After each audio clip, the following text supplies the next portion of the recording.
हरे कृष्णा कृष्ण कृष्ण हरे हरे, हरे राम राम राम हरे हरे। ग्रंथराज श्रीमद् भागवतम महापुराण की जय हो। कली पावन अवतार चैतन्य महाप्रभु की जय हो। नित्य लीला प्रवेश अभय चरणारविंद भक्ति वेदांत स्वामी श्रीला प्रभुपाद की जय हो। Srimad Bhagavatam canto 4 chapter number 9 verse number 7 आज हम प्रारंभ करेंगे। इस आध्यात्मिक जगत में प्रवेश करने से पहले गुरु और गौरंग से कृपा की याचना करते हुए मंगलाचरण करेंगे, ताकि हम जो कुछ श्रवण करने वाले हैं उसका हमें पूरा लाभ प्राप्त हो सके, जो कि है कृष्ण प्रेम की प्राप्ति। गुरवे गौरचंद्राय राधिकाय तदालये कृष्णाय कृष्ण भक्ताय तद्भक्ताय नमो नमः।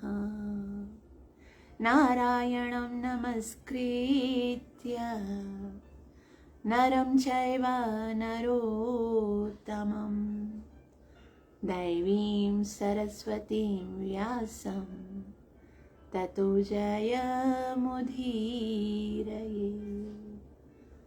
नष्टप्रायेषु अभद्रेषु नित्यं भागवत सेवया भगवती उत्तमश्लोके भक्तिरभवति नैष्ठिकी। पंचतत्त्वात्मकं कृष्णं भक्तरूपस्वरूपकं भक्तावतारभक्ताख्यं नमामि भक्तशक्तिकम्।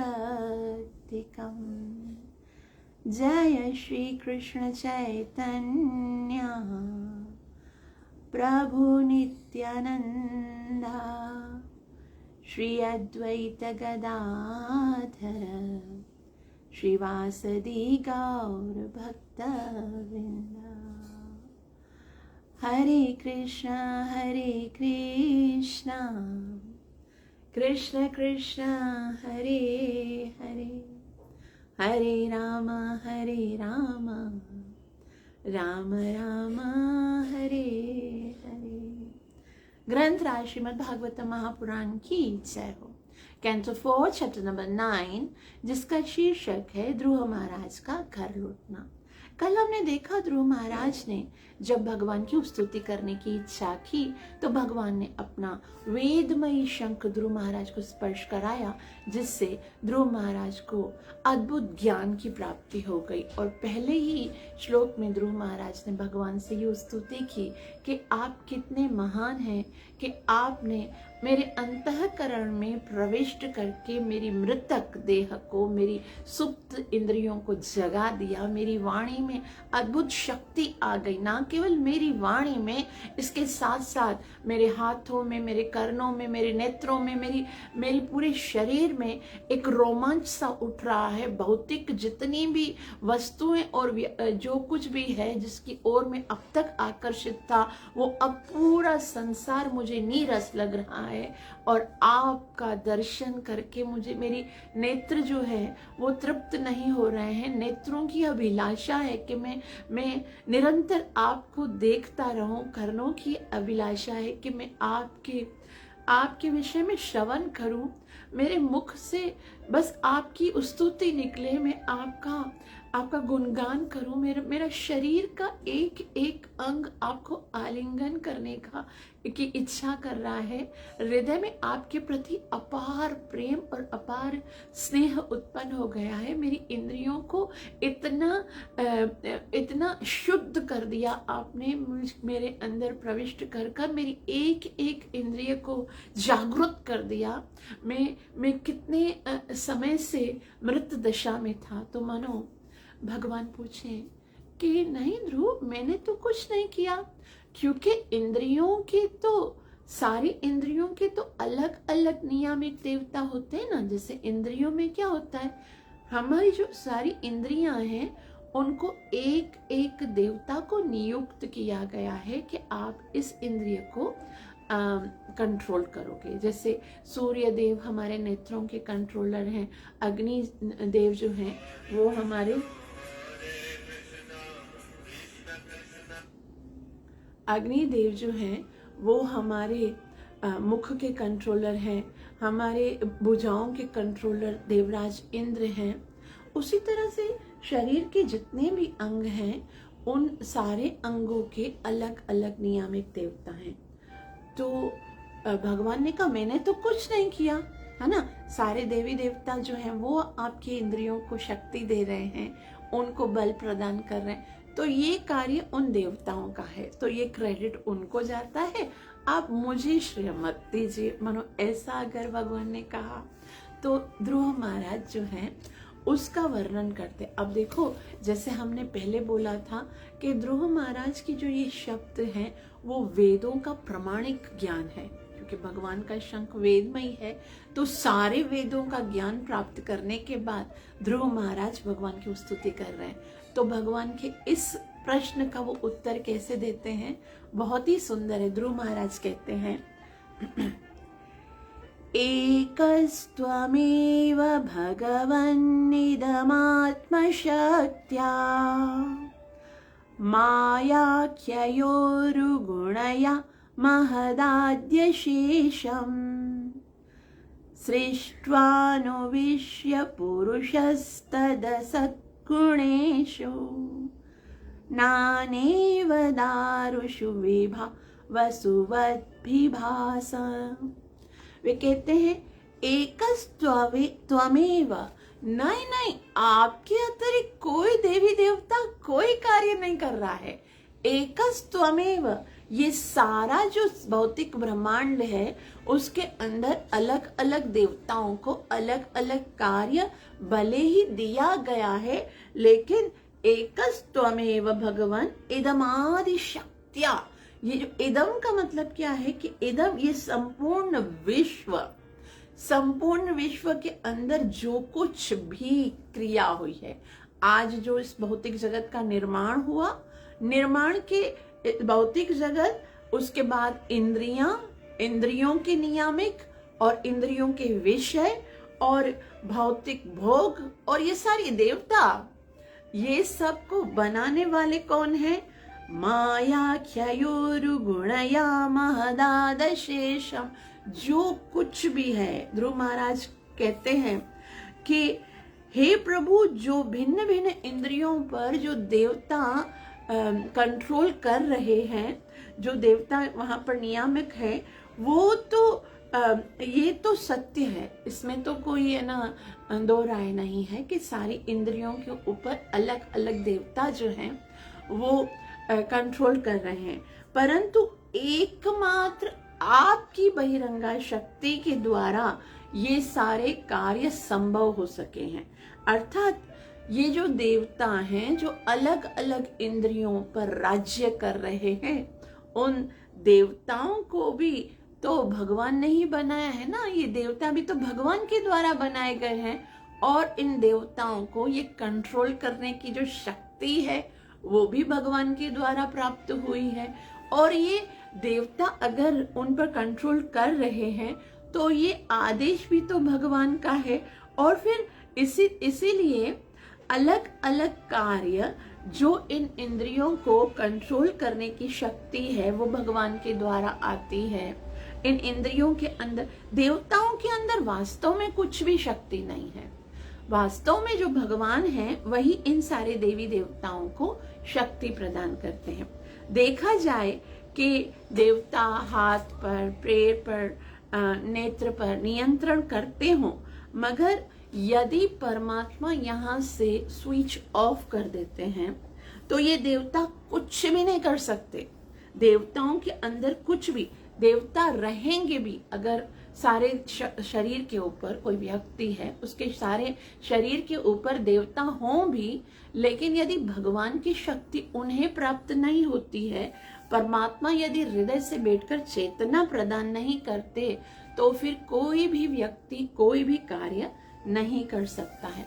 तो ध्रुव महाराज बोलते हैं कि बेशक ये देवताओं को भी जो शक्ति प्राप्त है वो तो आपके द्वारा ही मिलती है, तो आप अकेले ही क्या करते हो, मायाख्योरुगुणया महदादिशेषम, अपनी माया के द्वारा जो कुछ भौतिक जगत में है पहले आप उसकी रचना करते हो। भगवान क्या करते हैं, पहले अपने ही अंदर से इस पूरे ब्रह्मांड की रचना करते हैं। ब्रह्मांड की रचना कैसे करते हैं, भगवान कारण दक्षाई स्वरूप में अपने ही श्वासों के द्वारा ब्रह्मांडों को प्रकट करते हैं।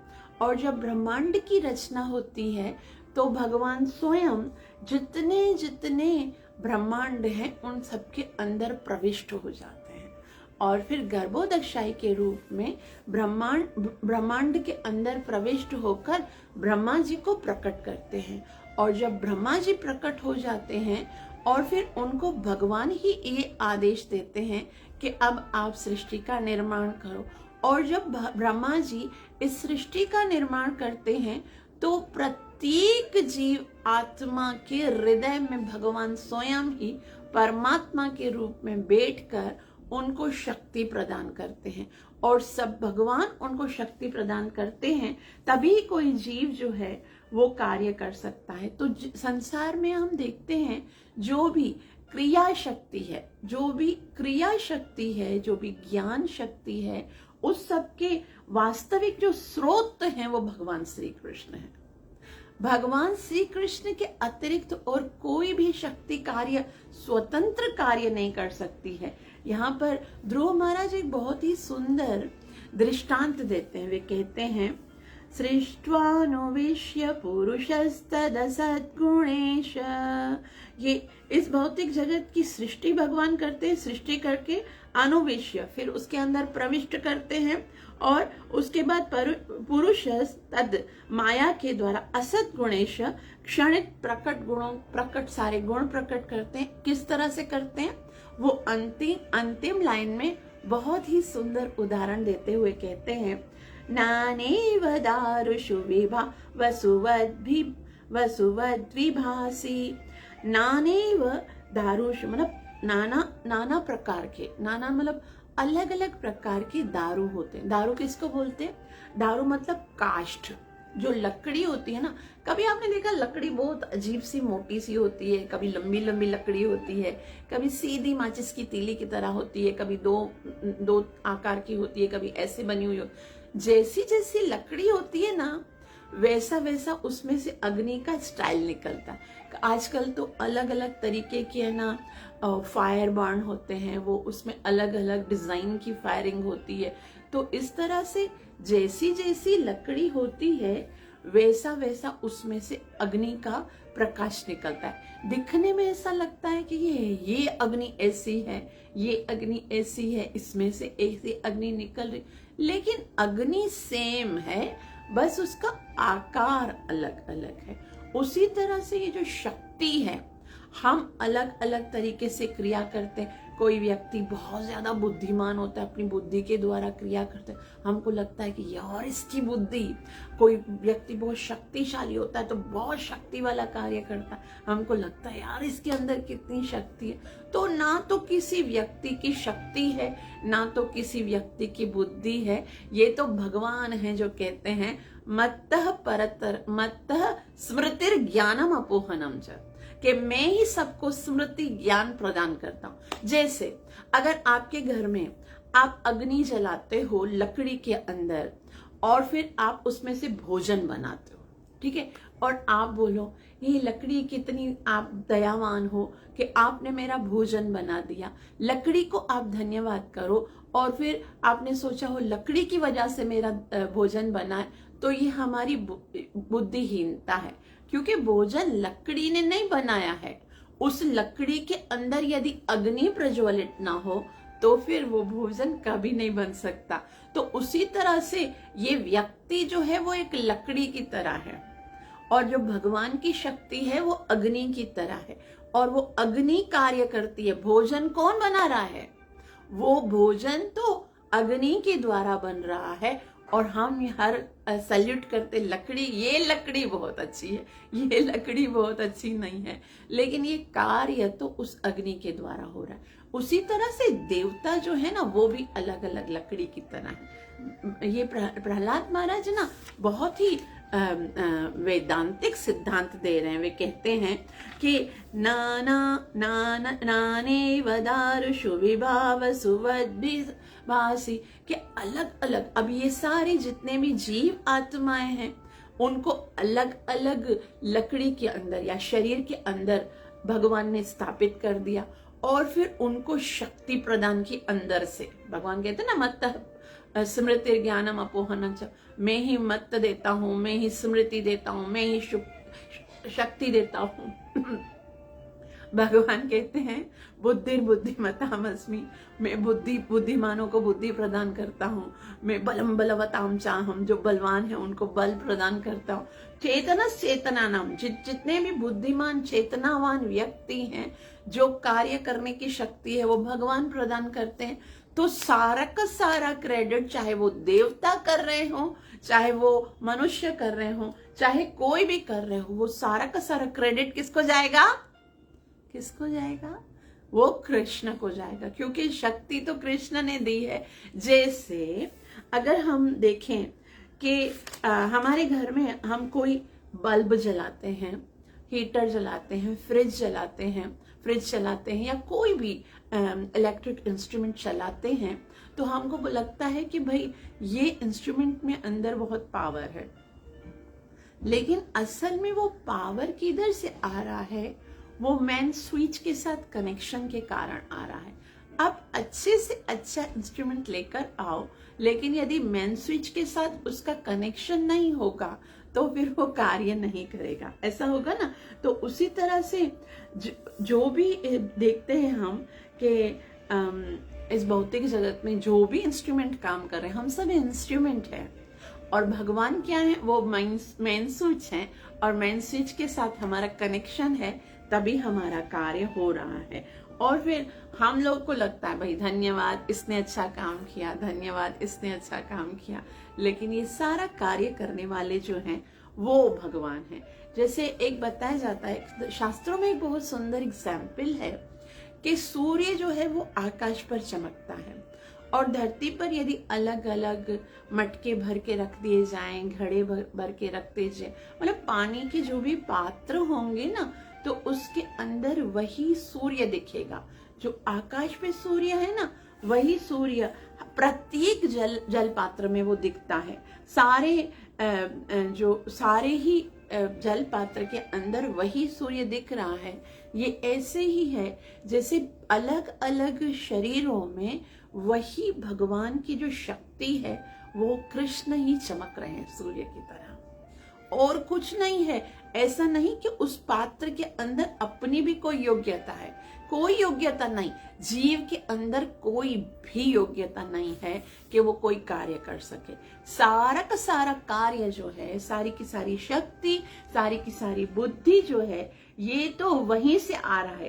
तभी कार्य में ऐसा लग रहा होता है कि ये सृष्टि जो है वो किसने की है? ब्रह्मा जी ने सृष्टि की। ब्रह्मा जी ने सृष्टि तब की जब भगवान ने उसको तेने ब्रह्म हृदय आदि कवये, उनको शक्ति दी, हृदय से उनको ज्ञान प्रदान किया कि कैसे सृष्टि करनी है। ब्रह्मा जी को उत्पन्न किया, हृदय में बैठकर ज्ञान दिया।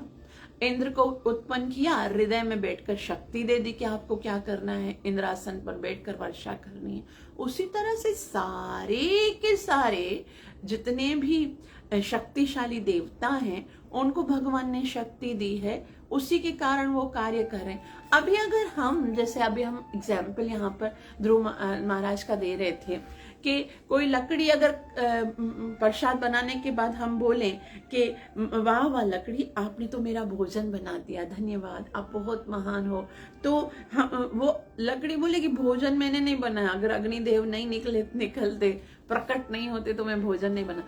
उसी तरह से जब हम देवताओं को जाकर बोलते ना, हे देवता आपकी बड़ी बड़ी कृपा है, आपने वर्षा कर दी, हे देवता आपकी बड़ी कृपा है कि आपने संसार का सृजन कर दिया, हे सूर्यदेव आपकी बड़ी कृपा है कि आप इस संसार को प्रकाश प्रदान करते हो, हे चंद्रमा आपकी बड़ी कृपा है कि आप शीतलता प्रकाश प्रदान करते हो। लेकिन ये सब की सब शक्ति जो है, अब एक एक को कितना धन्यवाद करेंगे, है ना। अगर हम देखें, हमारी तो इतनी छोटी सी आयु है, प्रायण अल्प आयु, एक एक देवता को यदि हम एक एक मिनट भी धन्यवाद करने के लिए बोलते हैं कि भाई आपने तो बहुत हमारी सहायता की है, तो फिर हमें एक दिन में 33 करोड़ मिनट तो चाहिए होंगे। हे इंद्रदेव आपकी बड़ी कृपा है कि आपने मेरी भुजाओं को शक्ति दी, हे सूर्यदेव आपकी बड़ी कृपा है कि मेरे नेत्रों को शक्ति दी, हे अग्निदेव आपकी बड़ी कृपा है कि मेरे मुख को शक्ति दी। लेकिन ये सब शक्तियों के स्रोत कौन है? ये सब शक्तियों के स्रोत हैं भगवान श्री हरि। तो इसलिए सबसे ज्यादा महत्वपूर्ण है कि हम किसको धन्यवाद करें? भगवान श्री हरि को। जैसे कि प्रहलाद महाराज, सॉरी ध्रुव महाराज करते हैं। ध्रुव महाराज ने कल क्या बताया? प्राणं नमो भगवते पुरुषाय तुभ्यम, कि सारी शक्तियां प्रदान करने वाले आप हो, इसीलिए मैं आपको प्रणाम करता हूँ। तो रोज जो है वो भगवान से धन्यवाद करना चाहिए कि आप ही ने मुझे शक्ति दी है, आप ही ने मेरी इंद्रियों को शक्ति दी है, आपने मुझे ज्ञान प्रदान किया, आपने मुझे बुद्धि प्रदान की, आपने मुझे इस योग्य बनाया कि मैं कुछ कार्य करूं, मैं आपका ही सेवक हूँ। रोज अपने आप को याद कराना चाहिए कि हम भगवान के दास हैं, हम भगवान की सेवा के लिए हैं। हमारी सारी इंद्रियां जो है उनके द्वारा हमें भगवान की सेवा करनी है, क्योंकि सब कुछ जो कुछ भी हमारे पास है उसको देने वाले भगवान है। चाहे वो बुद्धि है, चाहे वो ज्ञान शक्ति है, चाहे वो क्रिया शक्ति है, चाहे देवताओं की कृपा है, चाहे मनुष्यों की कृपा है, जो कुछ भी है भौतिक जगत में, आपने जो कुछ प्राप्त किया है, जो कुछ भी हमारे पास है, इवन ये शरीर देने वाले भगवान हैं, ये बुद्धि देने वाले भगवान हैं, ये हृदय के अंदर आत्मा बनकर परमात्मा बनकर उस आत्मा को पावर देने वाले भगवान हैं, ये दिल को धड़काने वाले भगवान हैं, ये सांसों को चलाने वाले भगवान हैं। और कोई व्यक्ति अगर ये सोचता है कि मैं भगवान की भक्ति ना करूं, बस ईमानदारी से अपने कार्य करूं, तो क्या वो ईमानदार हो सकता है? वो कैसे ईमानदार हो सकता है? कोई चोर यदि कहीं से बहुत सारा जो धन है वो चोरी करके आ जाए और कहे कि मैं तो ईमानदारी की जिंदगी गुजारना चाहता हूं, तो क्या उसके लिए संभव है? नहीं, चोरी करना ही बेईमानी है। उसी तरह से हम सब चोर ही तो हैं। हम जो कुछ खा रहे हैं, जो कुछ पी रहे हैं, सांस ले रहे हैं, जी रहे हैं, वो भगवान की कृपा से कर रहे हैं, और उसकी बदली में भगवान का धन्यवाद भी नहीं करते। तो हम कैसे भगवान के नाशुक्री बनकर हम कैसे ईमानदार बन सकते हैं? तो प्रत्येक जीव का ये कर्तव्य है कि भगवान की भक्ति करें। भगवान की भक्ति किए बगैर कोई व्यक्ति ना तो सुखी हो सकता है, ना तो ईमानदार हो सकता है, क्योंकि जो कुछ भी है वो उनकी कृपा है। तो अनुवाद देखेंगे। हे भगवान, आप सर्वश्रेष्ठ हैं, किंतु आप आध्यात्मिक तथा भौतिक जगतों में अपनी विभिन्न शक्तियों के कारण भिन्न भिन्न प्रकार से प्रकट होते हैं। आप अपनी बहिरंगा शक्ति से भौतिक जगत की समस्त शक्ति को उत्पन्न करने के बाद इनमें भौतिक जगत में परमात्मा के रूप में प्रविष्ट हो जाते हैं। आप परम पुरुष हैं और क्षणिक गुणों से अनेक प्रकार की सृष्टि करते हैं। जिस प्रकार के अग्नि विभिन्न प्रकार के काष्ठ खंडों में प्रविष्ट होकर विविध रूपों में चमकती हुई जलती है। तो श्रीला प्रभुपाद जी जो हैं वो बहुत ही सुंदर रीति से हमें समझाएंगे तात्पर्य श्रीला प्रभुपाद द्वारा। श्रीला प्रभुपाद की। श्रीला प्रभुपाद जी कहते ध्रुव महाराज को ज्ञान हुआ कि परमेश्वर अपनी विभिन्न शक्तियों द्वारा कार्य करता है। कि अब क्योंकि उसको ज्ञान हो गया ना, तो उसको पता चल गया कि ये सारा कार्य कौन कर रहा है, भगवान कर रहा है। वह शून्य या निर्गुण तथा इस प्रकार वह शून्य या निर्गुण नहीं बनता। यानी कि भगवान जो है वो निर्गुण नहीं है, निराकार नहीं है, शून्य नहीं है, बल्कि इस प्रकार वह सर्वव्यापी हो जाता है। मायावादी चिंतक सोचते हैं कि परमेश्वर समूचे दृश्य जगत में व्याप्त है, अतः उसके कोई रूप नहीं है। मायावादी क्या सोचते हैं कि भगवान तो कण कण में है। अब जो कण कण में विभाजित है उसका कोई स्वरूप नहीं है, उसका कोई रूप नहीं है। किंतु वैदिक ज्ञान का बोध हो जाने से यहाँ पर ध्रुव कहते हैं कि आप अपनी शक्ति के द्वारा समग्र दृश्य जगत में व्याप्त हैं। यह शक्ति वास्तव में परा है। तो यहाँ पर ध्रुव महाराज को ज्ञान हो गया, वैदिक ज्ञान हो गया। कोई बोलते हैं कि ये जो आप जो भक्ति कर रहे हो ना, ये जो भगवान के रूप की उपासना करते हो, ये प्राथमिक स्टेज है। अभी आप नए नए भक्त बने हो ना, तो रूप की उपासना करते हो। उसके बाद जब आप ज्ञानी हो जाओगे तो भगवान का रूप समाप्त हो जाएगा। भगवान निर्गुण है, निर्विकार है, भगवान का कोई स्वरूप नहीं है, और फिर आपको लगेगा कि भगवान अव्यक्त है। अब ये ध्रुव महाराज से ज्यादा ज्ञानी बनेंगे क्या? ये ध्रुव महाराज जिनको भगवान ने शंख छुआ कर ज्ञान प्रदान किया, और वो भगवान को साक्षात देख रहे हैं, भगवान के स्वरूप को आलिंगन करने की इच्छा कर रहे हैं, भगवान को चुंबन करने की इच्छा कर रहे हैं, भगवान कितने सुंदर उनको दिख रहे हैं। तो यहाँ श्रील प्रभुपाद जी बता रहे हैं कि आप अपनी शक्ति के द्वारा, ये जो ध्रुव महाराज हैं, किंतु वैदिक ज्ञान का बोध हो जाने से, यहाँ पर ध्रुव कहते हैं कि आप अपनी शक्ति के द्वारा समग्र दृश्य जगत भर में व्याप्त हैं, कि आप तो हैं, अपने धाम में हैं, अपने स्वरूप में हैं, लेकिन भगवान अपनी शक्ति के द्वारा दृश्य जगत में है। ये सब भगवान की बहिरंगा शक्ति है। देखो, भगवान की दो शक्तियां, एक अंतरंगा शक्ति है, एक बहिरंगा शक्ति। अंतरंगा शक्ति जो है वो जीव को तब प्राप्त होती है जब उसको भगवान की भक्ति करने की इच्छा होती है। फिर भगवान अंतरंगा शक्ति से उसे भक्ति की शक्ति प्रदान करते हैं। और हरे कृष्ण कहाँ से यहाँ पर नहीं रखे हुए हैं।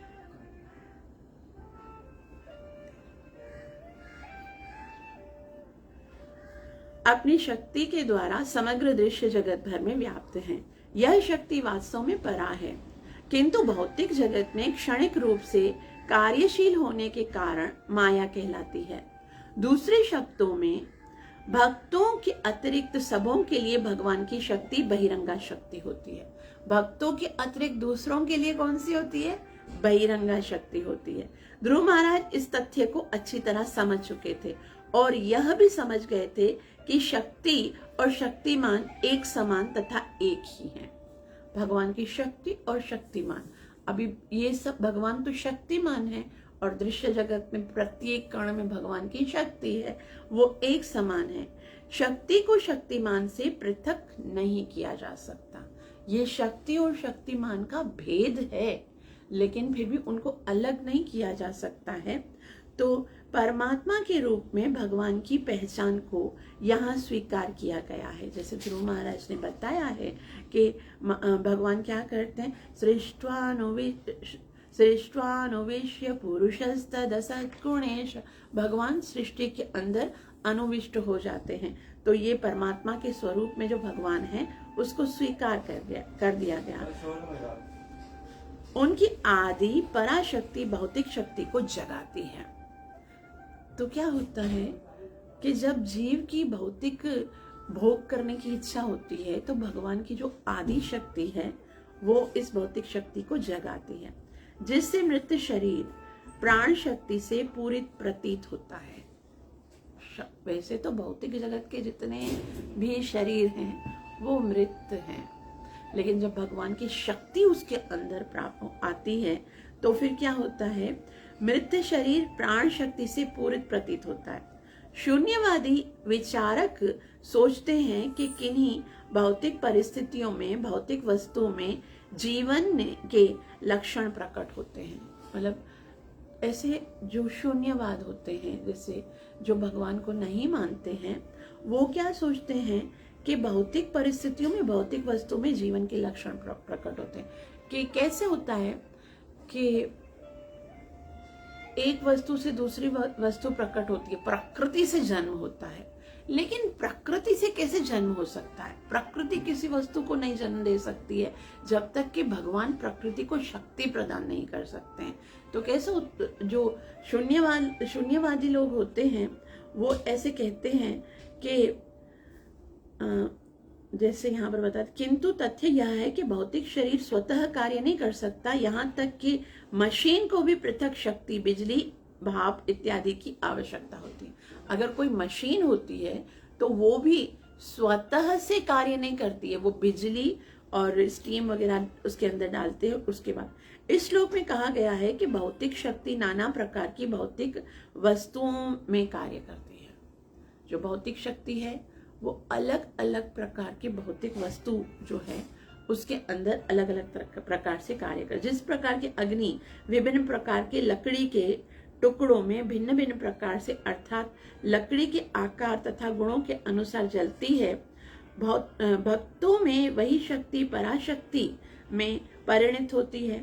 ऐसा संभव है क्योंकि शक्ति मूलतः पराशक्ति के रूप में होती है, भौतिक रूप में नहीं होती है। अब देखो यहाँ पर क्या समझा रहे हैं श्रील प्रभुपाद जी कि शक्ति वही है। अब जैसा लकड़ी है वैसे ही अग्नि है ना। जैसा लकड़ी का गुण है वैसी, अगर लकड़ी बहुत ही डल होगी, बहुत ही ड्राई होगी, बहुत ही उसके अंदर ना मट्टी लगी हुई होगी, तो उसके अंदर अग्नि इतनी अच्छी से नहीं जलेगी। अग्नि के अंदर पूरा प्रताप है, लेकिन जो बिल्कुल है ना एक स्मूथ लकड़ी होगी, जिस तरह से बहुत ही वो अच्छे तरीके से बनी हुई होगी, तो वो जल्दी से जलेगी, है ना। उसी तरह से जो भक्त होते हैं, पहले से ही भक्त हैं, उनके अंदर भगवान की शक्ति जो है वो बहुत पराशक्ति कार्य करती है कि उसका जो लिंक है वो जल्दी से भगवान के साथ जुड़ जाता है। लेकिन जो हमारी तरह से डल लकड़ियां हैं उनके अंदर भी भगवान की शक्ति है, लेकिन क्योंकि इंद्रिय तृप्ति की इच्छाएं इतनी हैं कि भगवान के साथ वो प्रेम उत्पन्न नहीं होता। कभी कभी हमको लगता है ना कि भाई भगवान की शक्ति है, भगवान ही सब कुछ करते हैं, तो भगवान उससे ज्यादा भक्ति करवाते हैं, उसको सुबह 3:30 बजे जगा देते हैं। मुझे तो सुबह 6-7 बजे तक नींद नहीं खुलती है, 8 बजे मैं उठता हूँ। मुझसे क्यों नहीं भगवान भक्ति कराते? क्योंकि तुम्हारी लकड़ी खराब है। भगवान की शक्ति वही है, अपनी लकड़ी को प्योर करना पड़ेगा। कैसे प्योर करना पड़ेगा? जैसे जैसे हम हरि नाम का जप करेंगे तो ये लकड़ी जो है वो तराशी जाएगी, फिर तो ऐसे चलेगी भड़क के, ये अग्नि जो है वो आध्यात्मिक जगत तक पहुंचेगी। तो इसलिए यहाँ श्रील प्रभुपाद जी कहते भक्तों में वही शक्ति पराशक्ति में परिणत की जाती है। ऐसा संभव है क्योंकि शक्ति मूलतः पराशक्ति रूप में रहती है, भौतिक जगत में नहीं, जैसा कि कहा गया है। क्या कहा गया है? विष्णु शक्ति परा प्रोक्ता, भगवान की जो वास्तविक शक्ति है वो परा है। तो आदि शक्ति भक्त को जगाती है और इस तरह वह अपने समस्त अंगों को भगवान की सेवा में लगाता है। भक्त जो है वो पहले से ही भगवान से प्रार्थना करता है। रोज हम हरि नाम जप करते ना, तो भगवान से प्रार्थना करते हैं कि भगवान की आह्लादनीय शक्ति, कृपया मुझे भगवान की सेवा में लगाओ। ऐसे जब हम कहते हैं तो फिर क्या होता है, हमारी सारी जो प्रसुप्त इंद्रियां हैं, जो मृतक हैं, जो भौतिक आकर्षण में खोई हुई हैं, सपने में जैसे हम एक अलग दुनिया में खोए हुए होते हैं, उन सारी इंद्रियों को भगवान की शक्ति जो है पराशक्ति भक्त की इंद्रियों को जगाती है और इस तरह वह अपने समस्त अंगों के द्वारा भगवान की सेवा में लगता है। वही शक्ति बहिरंगा शक्ति के रूप में अभक्तों को इंद्रिय तृप्ति के भौतिक व्यापारों में प्रवृत्त कर देती है। अभी शक्ति वही है लेकिन लकड़ी खराब है, तो फिर वही शक्ति जो होती है वो अभक्तों को क्या करती है? अभक्तों को इंद्रिय तृप्ति के कार्यों में लगा देती है, भौतिक व्यापारों में प्रवृत्त कर देती है। जाओ तुम इंद्रिय तृप्ति करो, भोग करो। अब देखो, हमको ये सोचना है कि हमको किस तरफ जाना है। भगवान हमें हर तरह की सुविधा प्रदान करेंगे। भगवान कहते 7.22 में, यो यो याम याम तनुम भक्त्या श्रद्धया चित्तुमिच्छति तस्य तस्य चलाम श्रद्धा तामेव विददाम्यहम्। तुम जिस जिस देवता की भक्ति करने की इच्छा करोगे, मैं वैसा वैसा तुमको हृदय के अंदर उसी देवता के प्रति श्रद्धा भी प्रदान कर दूंगा। तुम्हारी मर्जी है, तुम भौतिक इंद्रिय भोग करने की इच्छा करोगे, मैं भौतिक इंद्रिय भोग की सामग्री भी प्रोवाइड कर दूंगा। यदि तुम जो है वो इस भौतिक जगत में साइंटिस्ट बनना चाहो, डॉक्टर बनना चाहो, इंजीनियर, जैसा जैसा तुम्हारी इच्छा होगी ना, मैं हर कार्य में तुम्हारा साथ दूंगा। लेकिन जो मेरी भक्ति करना चाहेंगे उन्हें मैं विशेष कृपा प्रदान करूंगा और उसकी सारी इंद्रियों को आध्यात्मिक बना दूंगा और वो इंद्रियों से मुझे कैच करना, मुझे जो है ना वो स्पर्श करना, मुझे आलिंगन करने का सौभाग्य प्राप्त करेंगे। पता है आपको, हम अपनी इन्हीं इंद्रियों से भगवान को देख सकते हैं।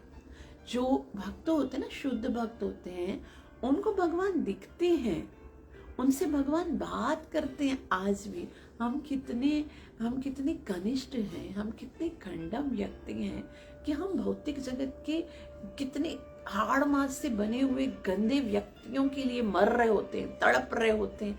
ये इंद्रियां इतनी प्योर हो सकती हैं कि नेत्रों से हम भगवान के दर्शन कर सकते हैं, ये मुख से हम भगवान का चुंबन कर सकते हैं, हम अपनी भुजाओं से कृष्ण को आलिंगन कर सकते हैं। हम कितने सौभाग्यशाली हो सकते हैं केवल इस मनुष्य के जीवन में।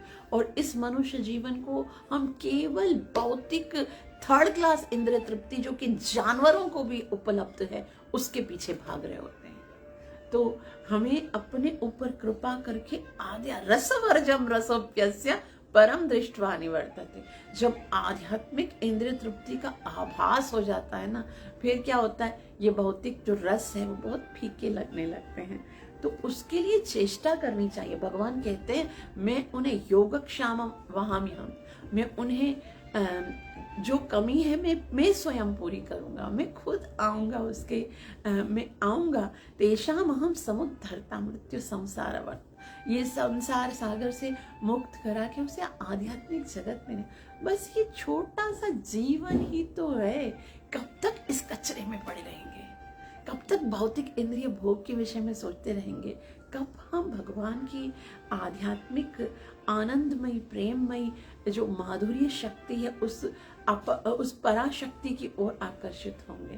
तो यहाँ पर बता रहे हैं कि बहिरंगा शक्ति के रूप में अभक्तों का इंद्रिय तृप्ति के भौतिक व्यापारों में प्रवृत्त करती है। हमें माया तथा स्वधाम का अंतर स्पष्ट समझ लेना चाहिए। श्रील प्रभुपाद जी बोलते हैं, अब समझ जाओ ना। कब तक बताऊं मैं कि भक्तों में तो स्वधाम कार्य शक्ति रहता है और अभक्तों में माया शक्ति। तो भक्त क्या होते हैं? भक्त तो भगवान की आध्यात्मिक शक्ति के, जैसे हम कल पढ़ रहे थे ना, महात्मानस्तु मां पार्थ दैवीं शक्तिम आश्रित। तो महात्मा लोग जो हैं वो दैवी शक्ति के आश्रित में होते हैं, और जो कनिष्ठ लोग होते हैं मोघ आशा, मोघ कर्माणु, मोघ ज्ञान, ये जो होते ना, वो तो बस इस बहिरंगा शक्ति माया पिशाचिनी के हाथों रोज दुखी होते हैं, रोज परेशान होते हैं, कितना कितना सोचते हैं कि हमें आनंद मिलेगा, लेकिन कुछ भी प्राप्त होने वाला नहीं। एक व्यक्ति बता दो मुझे, एक व्यक्ति जिसने ये सोचा हो कि भौतिक जगत की कोई वस्तु प्राप्त करके मैं सुखी हो जाऊंगा, और भगवान की कृपा से उसको वो वस्तु प्राप्त हो गई हो और उसने सुख प्राप्त कर लिया हो। बस पॉसिबल ही नहीं है। और एक ऐसा व्यक्ति बता दो जो भगवान की ओर गया हो, भगवान की कथा श्रवण की हो, भगवान का नाम जप किया हो और उसे भगवान की कृपा का अनुभव ना हुआ हो ही नहीं सकता। हमें यदि कृपा प्राप्त करनी है तो इस श्रील प्रभुपाद जी ने बोला, दो चीजों का भेद आपको समझना है। कौन कौन से दो चीजों का? माया तथा स्वधाम। ये भौतिक शक्ति और आध्यात्मिक शक्ति का भेद समझना है कि भौतिक शक्ति आपको केवल दुख देगी, केवल जो है इस भौतिक शक्ति में कोई आनंद नहीं है। ये अनित्य है, ये खत्म हो जाने वाली है, और जो आध्यात्मिक जगत है वो शाश्वत है, नित्य है। इसलिए हमें उसकी ओर जाने का प्रयास करना चाहिए। और जो कुछ भी हमारे पास है, जो कुछ भी हमें किसी के द्वारा प्राप्त होता है, उस सब का वास्तविक स्रोत भगवान है। चाहे वो देवताओं के द्वारा प्राप्त हो रहा है, चाहे मनुष्यों के द्वारा प्राप्त हो रहा है, उस सब की जो वास्तविक, जो कृपा की जो मशीन है, जो कृपा का वास्तविक स्रोत है, वो भगवान है। जैसे कि ध्रुव महाराज यहाँ पर बता रहे कि अलग अलग लकड़ियों में अग्नि दिख रही अलग अलग है, लेकिन अग्नि सेम है, लकड़ी अलग है। हम लकड़ी को क्रेडिट देते हैं, वास्तविक तो ज्वाला जो है वो अग्नि की है। तो आप सबका बहुत बहुत धन्यवाद जो इतना प्रेम से श्रवण किया। कृपया मुझे आशीर्वाद देना मत भूलिएगा, ताकि मैं अपनी सेवा और साधना को अच्छे से कर सकूं। ग्रंथराज श्रीमद् भागवतम महापुराण की जय हो। कली पावन अवतार चैतन्य महाप्रभु की जय हो। नित्य लीला प्रवेश भय चरणारविंद भक्ति वेदांत स्वामी श्री प्रभुपाद की जय हो।